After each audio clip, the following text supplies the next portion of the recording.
It had been raining for hours, the kind of rain that didn't ask permission. It just fell, heavy and constant, flattening the city into a blur of gray and reflections. Violet sat beneath a broken streetlight, her backpack pressed tight against her chest, the water creeping through the seams of her coat. Nights like this had a way of dissolving time. You stopped counting minutes, stopped caring how long it had been since you last spoke to someone who remembered your name. She pulled her hood tighter. The streets were mostly empty, except for the occasional cab slicing through puddles, headlights painting brief streaks of light across her face. Somewhere nearby, a neon sign buzzed. Open 24 hours. But she knew better than to step inside. Warmth came with questions, and questions always led to pity. It wasn't always like this. A year ago, she'd had an apartment, small but hers. A job in design, a plan. But one mistake, one misplaced trust, and the walls collapsed faster than she could rebuild them. The city didn't wait for you to catch up. It just kept moving, loud and indifferent. She tried to sleep sitting up, her hands tucked under her knees.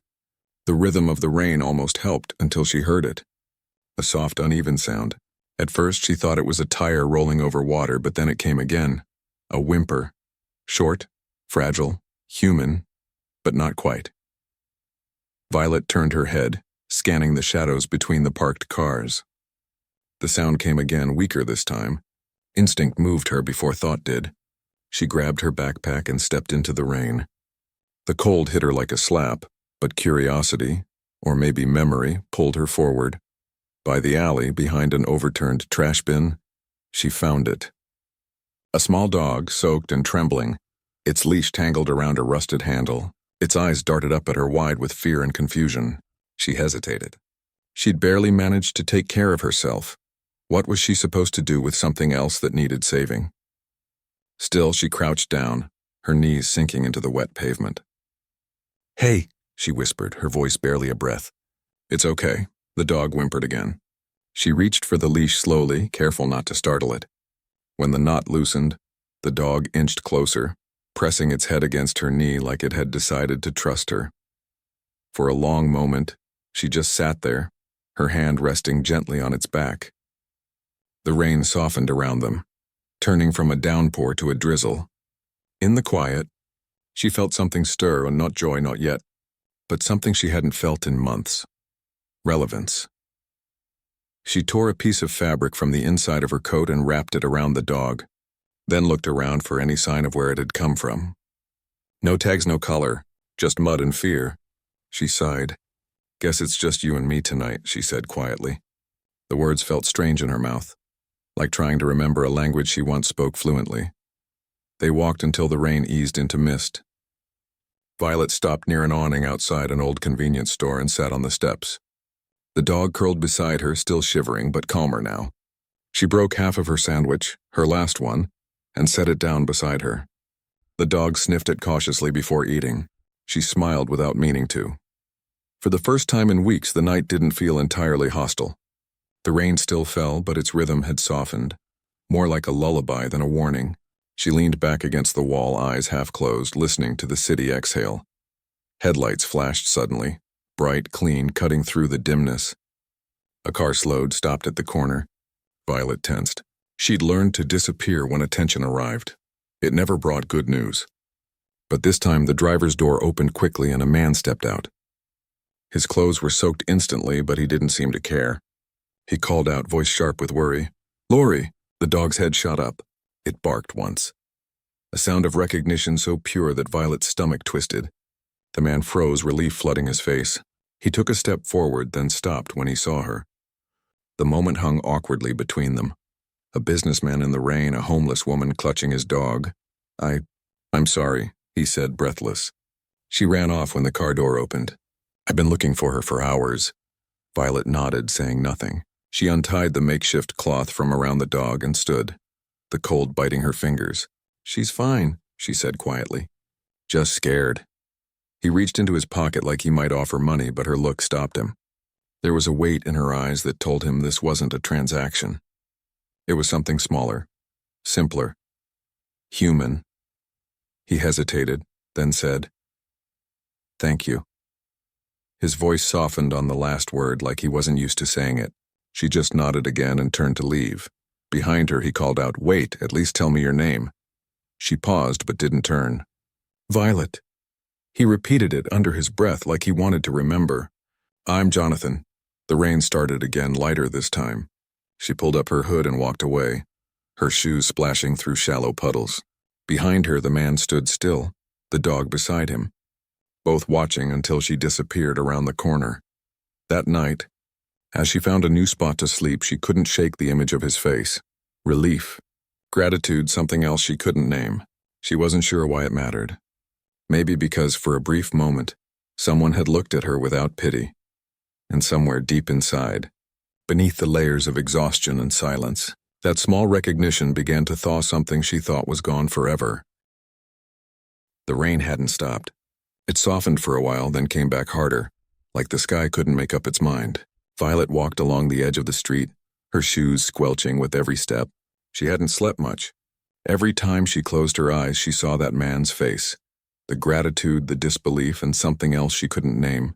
She told herself it didn't matter. People came and went. That's what the city was built on. Collisions and disappearances. Still, the way he'd said her name stayed with her. She wasn't used to hearing it anymore. Out here, names didn't matter. Only faces, habits, and the skill of knowing when to vanish. By dawn, the streets were nearly empty. She found shelter under a half-collapsed awning near a dry cleaner's and watched the city wake up. Cars crawled through puddles. A vendor set up his stall, coughing between yawns. The smell of coffee drifted from somewhere close, warm and unreachable. She pressed her hands to her mouth and breathed out, trying to trap what little warmth she could. The sound of tires cutting through water broke her thoughts. A black car slowed in front of her. She froze. It was the same one from last night. For a second, she thought about running, but the window rolled down and the same man, Jonathan, leaned out. His hair was damp, his eyes tired but steady. "I've been looking for you," he said. Violet frowned. "Why? You left before I could thank you properly." "I didn't need to be thanked." He gave a small nod like he understood. "Maybe not, but I owed it anyway." He stepped out, holding a paper cup. Steam rose from it, carrying that familiar scent. Coffee, real coffee. He held it out to her. "It's just coffee. Nothing else." She hesitated, then took it, her fingers brushing his for a second. The heat bit at her skin, a small reminder she was still alive. "You didn't have to find me," she said quietly. "I know." He slipped his hands into his coat pockets. "But sometimes you follow an instinct, even if you don't know what for." They stood in silence. The city was louder now. Buses, horns, voices. But between them it felt muted, like the noise couldn't touch the small space they shared. Jonathan looked at her for a long time before speaking again. "You were brave last night," Violet almost laughed. "Brave? I just untangled a leash. Most people wouldn't have stopped," he said. "Not in that rain," she didn't answer. Compliments made her uneasy. They reminded her of a time when she believed in them. Finally, he asked, "Do you have somewhere to go?" "Yeah," she lied. He seemed to hear it but didn't push. "All right. I just wanted to thank you." He started to walk back to his car but paused. "You really saved something important to me." Violet tilted her head. "It was just a dog." He shook his head gently. "Not to me." Something in his tone made her chest tighten, but she didn't ask. She just nodded, pretending she understood. He got into his car, and the engine hummed softly before pulling away. When he turned the corner, she let out a long breath she hadn't realized she'd been holding. She sipped the coffee. It was bitter and perfect. Hours passed before she moved again. The rain had thinned into a drizzle, and sunlight began to peek through the clouds, pale and uncertain. She wandered aimlessly, the empty cup still in her hand, until she reached a small park. The benches were slick with water, but she sat anyway. Her mind drifted to what he'd said. Most people wouldn't have stopped. Maybe he was right. Maybe she'd stopped because she needed to feel useful again. Because saving something, even a soaked, frightened dog, made her remember what it felt like to fix something broken. As she watched the light catch on wet leaves, she thought about who she used to be, the intern who stayed late at the design firm, the girl who believed effort always meant stability.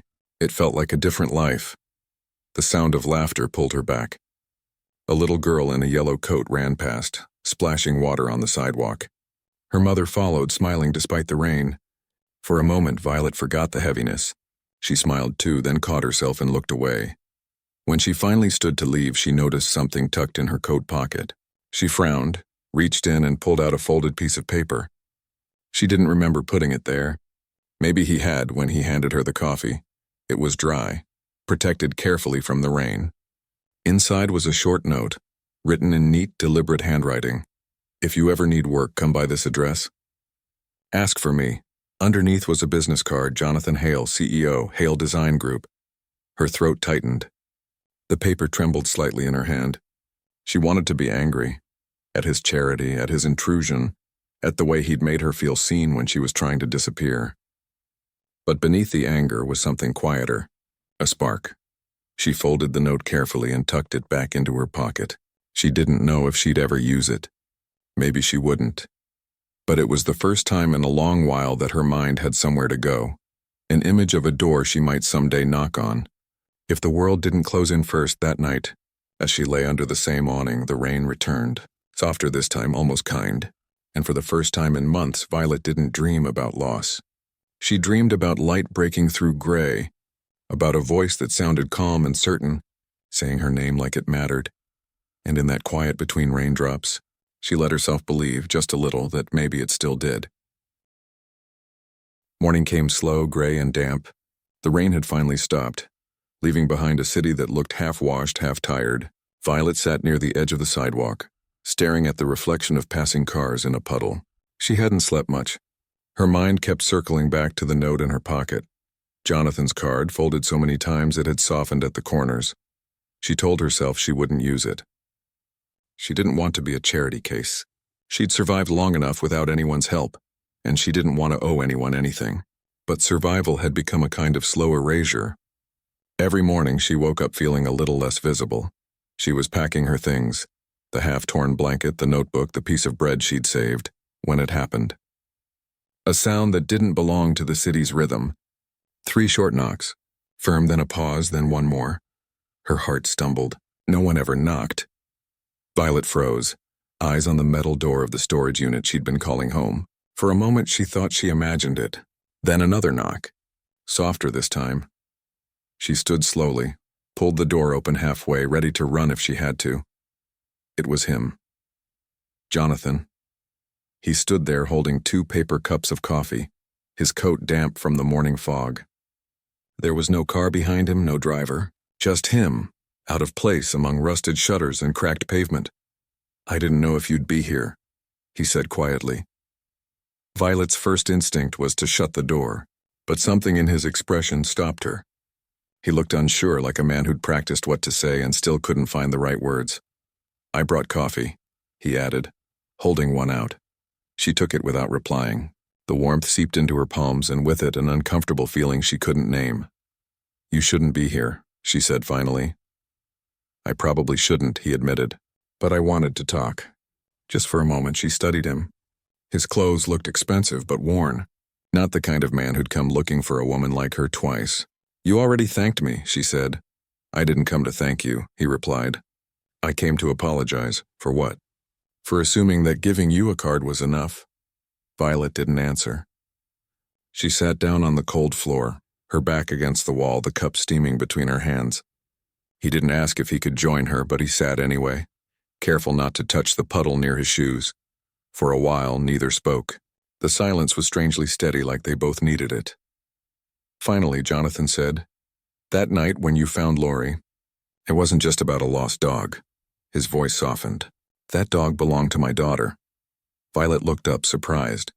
"She died 2 years ago," he continued. "A car accident. Lori was the only thing left from that part of her life. When she ran off that night, I thought I was losing the last piece of her I had left."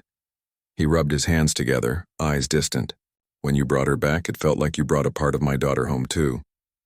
Violet stared at him, unsure what to say. She'd met grief before, in alleys, on sidewalks, in the quiet ways people stopped trying.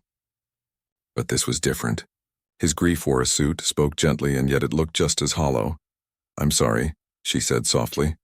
He nodded. "So am I." They sat there until the light grew stronger. The sound of the city began to rise again. Traffic, footsteps, voices. Life returning as it always did. Jonathan looked around the small space, the thin blanket, the folded coat on the floor. "This isn't where you belong," he said. Violet gave a small smile. "Belonging's expensive in this city."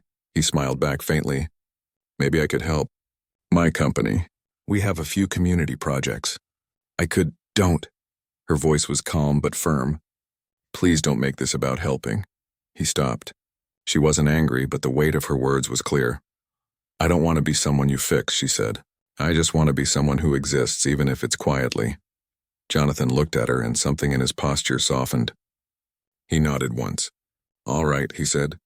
"No fixing." They fell silent again. The coffee had cooled. Violet traced her thumb along the rim of the cup, then asked, "Why did you come here, really?" He hesitated, searching for the truth beneath polite answers. "Because," he said slowly, "I think you remind me of what people look like before they stop believing in themselves. And I didn't want to walk away from that twice." The words landed somewhere between them, gentle but heavy. Violet didn't know whether to feel grateful or exposed. Maybe both. When he finally stood to leave, he said, "If you ever change your mind about work, my offer still stands. But if you never do, that's all right too." She watched him go, his footsteps fading into the sound of traffic. The air felt strange afterward, emptier but lighter somehow. She looked down at the cup, half full and cooling fast. For the first time in a long while, she didn't feel invisible. Later, when she stepped outside, the sun broke through the clouds for a moment, thin and uncertain, but enough to turn the puddles to light. She tilted her face toward it, eyes closed, and thought of all the things she'd stopped expecting. Maybe the world wasn't offering her rescue. Maybe it was offering her a pause, and sometimes that was enough to begin again. The week after Jonathan's visit felt longer than most months Violet had lived through. Every morning she'd wake to the same gray light pushing through the cracks of the metal door, the same hum of a city that didn't notice her. But something inside her had shifted. Not loud, not obvious, just a quiet awareness that someone had seen her and hadn't looked away.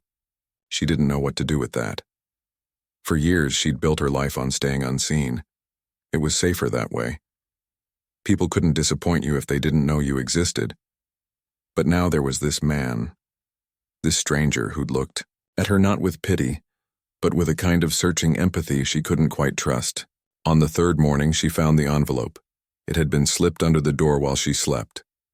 Plain, white, and unmarked except for her name written neatly in black ink. Violet. Inside, there was a note and a small key.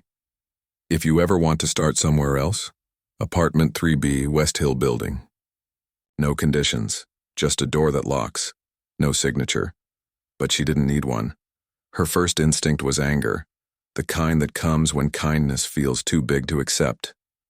She crumpled the note, threw it into the corner, and told herself she wouldn't go. She didn't want a man's sympathy turned into obligation.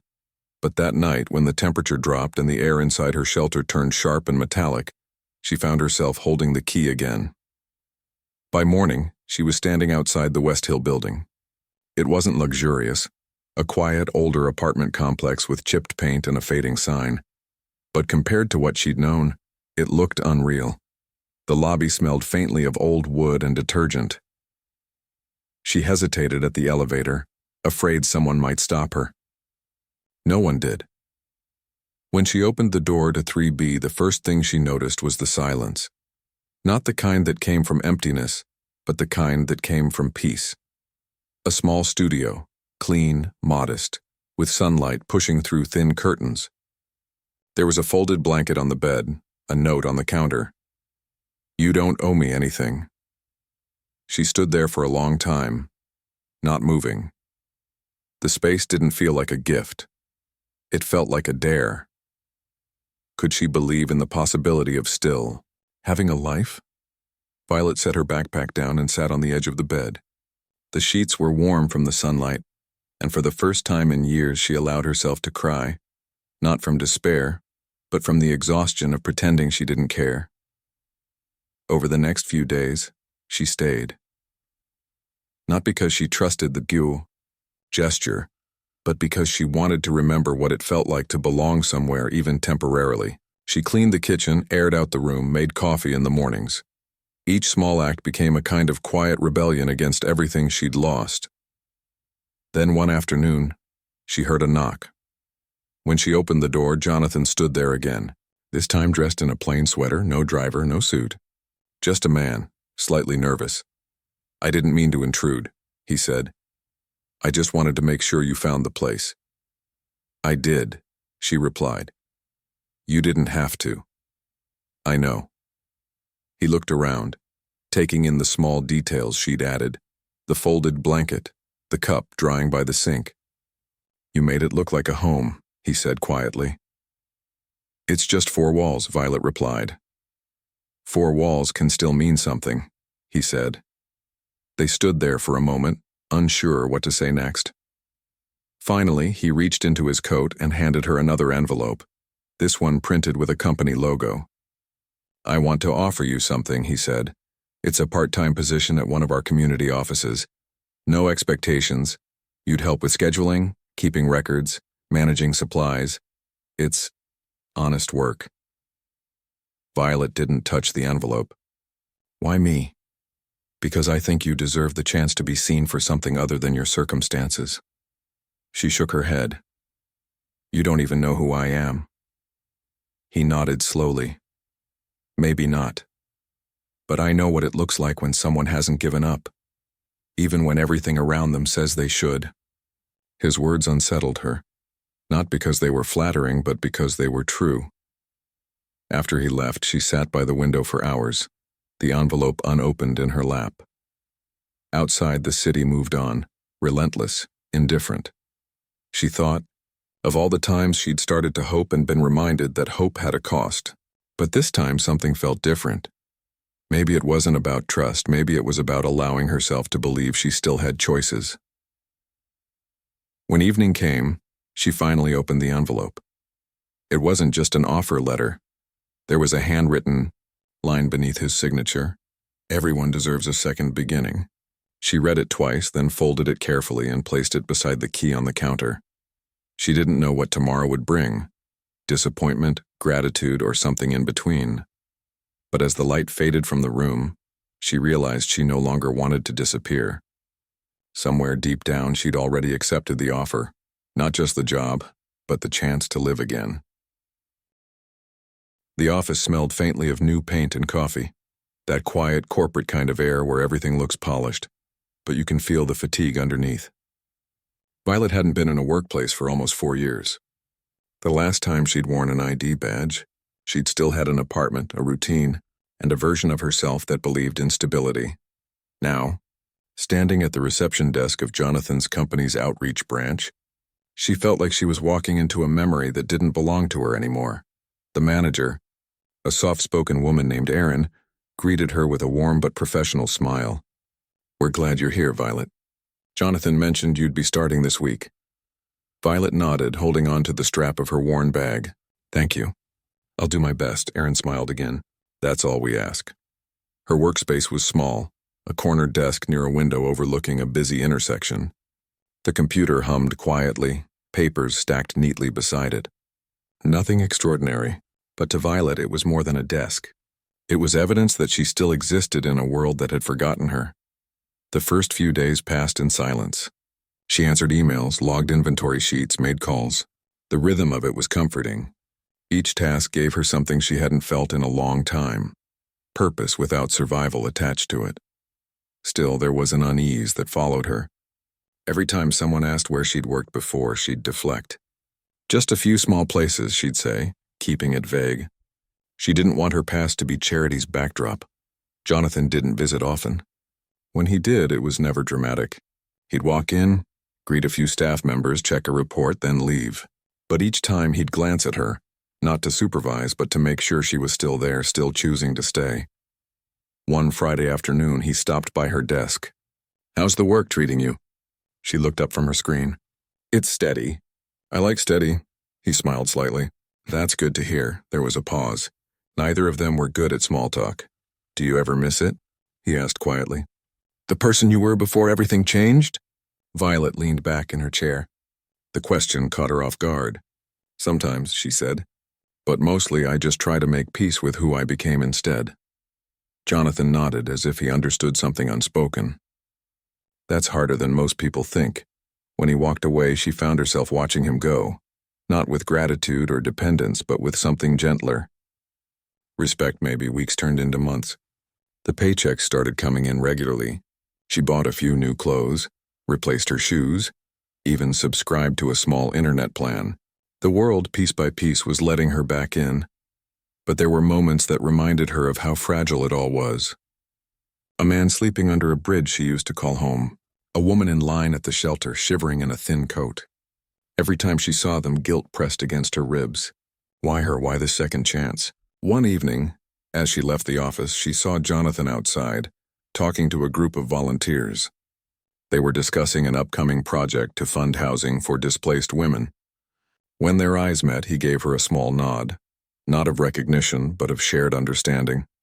She waited until the others left, then approached him. "You're expanding the program," she said. He nodded. "Trying to. There's a lot more to be done." Her voice was quiet. "Can I help?" "You already are," he said. She shook her head. "No, I mean, not just from a desk. I know what it's like out there. Maybe I can help the way someone once helped me." Jonathan studied her for a moment, the faintest smile forming. "Then maybe it's time you met the people running that side of things." That night, Violet couldn't sleep. Not because of fear, but because of the strange, grounding realization that she was no longer the one being saved. She was becoming the person who could reach back. A few weeks later, she joined the outreach team, visiting shelters, speaking to women who were where she'd once been. She didn't share her whole story, just enough to make them see that survival didn't have to be a permanent state. One of the women asked her, "How did you get out?" Violet hesitated, then said softly, "Someone knocked on my door when I'd stopped believing anyone would." The woman didn't respond, but her eyes filled, the kind of understanding words can't carry. By the end of that month, Violet started to feel something she hadn't dared to name. Not happiness, and that was too fragile. It was steadiness, a quiet belief that she could live without waiting for the ground to collapse. And in that steadiness, she found something far stronger than survival: belonging. The first rain of spring arrived without warning, the kind that softens the city instead of washing it away. Violet stood by the window of the outreach office, watching it fall. The streets below glistened, umbrellas blooming like moving constellations. Rain used to mean cold hunger, sheltering under metal awnings. Now it meant something else: renewal. A quiet reminder that even the hardest seasons change eventually. It had been a year since Jonathan had knocked on that storage unit door. In that time, Violet had built something resembling a life again. She had a job she cared about, a home that smelled of coffee and clean sheets, and mornings that didn't begin with fear. She didn't call it happiness, and that word still felt too fragile. But there was peace, and that was enough. The outreach center had grown. What started as a few desks and hopeful conversations had turned into a full program: housing placements, skill training, mentorship. Violet had become one of its most trusted coordinators. Her name now appeared on reports, in meetings, on the kind of documents she once thought she'd never belong to again. But she never forgot where she'd come from. Every time a new face arrived at the shelter, scared, exhausted, clinging to whatever was left, she saw a reflection of herself. And every time she handed someone a blanket, a job lead, or just a few minutes of genuine attention, she thought, this is what saving looks like when it's real. Quiet, patient, human. That afternoon, Jonathan stopped by. He'd been traveling more lately, but he still made time to visit. The room brightened slightly when he entered, not because of who he was, the CEO, the benefactor, but because of the steadiness he carried. "How's the new intake team?" he asked. "Overworked and undercaffeinated," Violet replied, smiling. "But they're getting there." He chuckled, settling into the chair across from her. "You sound like someone who's been running this place for years." "Feels like it some days." He studied her for a moment, not in the way men look at women, but in the way one survivor recognizes another. "Do you ever think about that night?" he asked. "The rain, the dog, all of it?" Violet looked out the window again, watching the blur of headlights through the drizzle. "Sometimes, but not the way I used to. Back then it felt like coincidence. Now it feels like a beginning." He nodded. "You changed a lot of lives since then, Violet, including mine. She met his eyes. You gave me a key when I had nothing. That's what started all this. I gave you a door, he said quietly. You're the one who walked through it. Silence filled the space between them, and soft, heavy, full of unspoken gratitude. After he left, Violet went through her usual end-of-day routine, locking the files, wiping down the desks, turning off the lights one by one. The building emptied slowly, leaving only the sound of rain tapping against the windows. When she stepped outside, the air smelled of wet asphalt and blooming earth. Across the street, near the corner, she noticed a young girl, maybe 16, sitting on a bench, her belongings stuffed into a plastic bag, her hood pulled low. The sight pulled something deep from Violet's chest, something that felt both distant and familiar. She walked over slowly, not wanting to startle her. You okay? She asked. The girl didn't look up at first. I'm fine, she muttered, just waiting for the rain to stop. Violet hesitated, recognizing the tone, the kind of false strength that comes from having no choice. She reached into her coat and pulled out a folded paper, the address of the shelter written neatly. Just in case it doesn't stop soon, she said, handing it over. There's food and dry clothes there. You don't have to say yes now. The girl finally looked at her. There was suspicion in her eyes, but beneath it the faintest flicker of hope. You work there? I used to live there, Violet replied. The girl blinked, unsure if she'd heard right. You did? Violet nodded. A while ago. Someone helped me. I figured I should keep it going. The girl took the paper slowly, her fingers trembling just slightly. Thanks, she said. Violet gave a small smile. You don't owe me anything. She turned to leave, but before she crossed the street, she glanced back. The girl was still there, staring at the address as if trying to believe it was real. The rain softened, the clouds thinning to pale gold. Violet pulled her coat tighter and kept walking, not away from her past, but alongside it. That night, she returned to her apartment, hung her coat by the door, and poured herself a cup of tea. The same small space that had once felt like borrowed safety now felt like home. On the counter sat the key Jonathan had given her, still on its old string. She kept it there not as a reminder of where she'd been, but of how far she'd come. She sat by the window watching the streetlights shimmer through the rain and thought about the word full circle. It didn't mean going back to where you started. It meant finding peace with the fact that you'd survived the journey.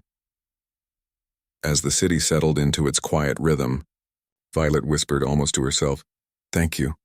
Not to Jonathan, not to fate, but to the version of herself who refused to give up, even when the world had already moved on.